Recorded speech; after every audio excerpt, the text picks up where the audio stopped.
Most of New Jersey is facing severe drought conditions that have fueled wildfires and added to their dangers. During a public hearing today, the state DEP addressed whether it'll issue a statewide drought warning, which is expected to come tomorrow.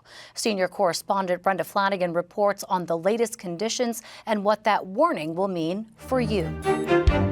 You can see a very bleak picture across the entire state, one that is only worsening. New Jersey scientists at a DEP public hearing gave grim reports. The state desperately needs rain. Wildfires rage through tinder-dry forests. Streams, rivers, and reservoir levels have dropped. They're below 45% at Wanacue, which supplies millions of people across North Jersey. These are low levels, and they're dropping, and they believe they will continue to drop over the coming weeks unless we receive significant rainfall events. The DEP needed to gather this data before deciding whether to declare a drought warning. Jersey's already in a drought watch after logging its third driest September this year, and the state broke records for lack of rainfall last month.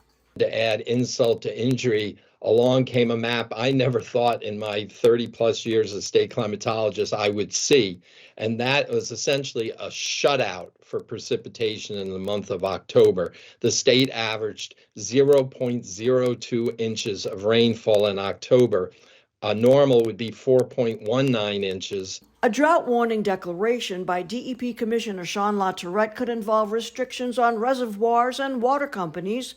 It's one level below a water emergency declaration by the governor.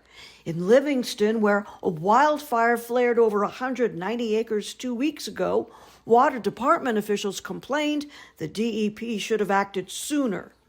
That's sort of a double whammy effect in that, we have this risk of wildfires, and then we need to use our water resources to fight these fires. So, I really think that this declaration to warning could have occurred sooner. If this drought persists into next year, that we're really going to get slammed. He joined several advocates and water managers to urge that the DEP crack down on folks who water their lawns and issue mandatory water restrictions. And I have to agree, using drinking water to water lawns is kind of crazy, always has been.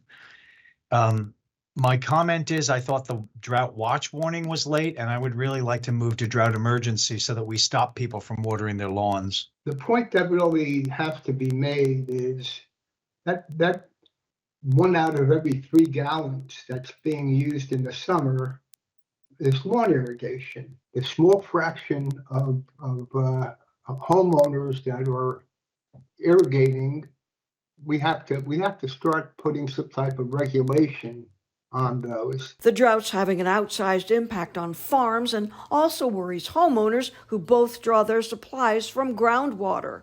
It's been pretty brutal, obviously above normal temperature. The winds, it seems unusually windy and breezy, which just adds insult to injury.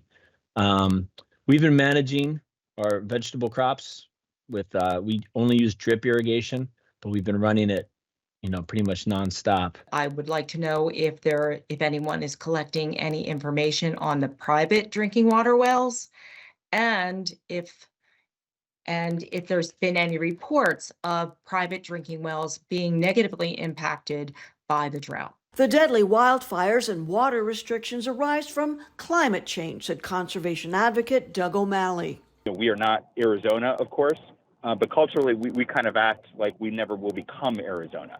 And that's obviously a huge red flag, because climate change means that we do see extremes on both sides. We're obviously in the midst of one of those extremes right now. The DEP is expected to issue a drought declaration update tomorrow. I'm Brenda Flanagan, NJ Spotlight News.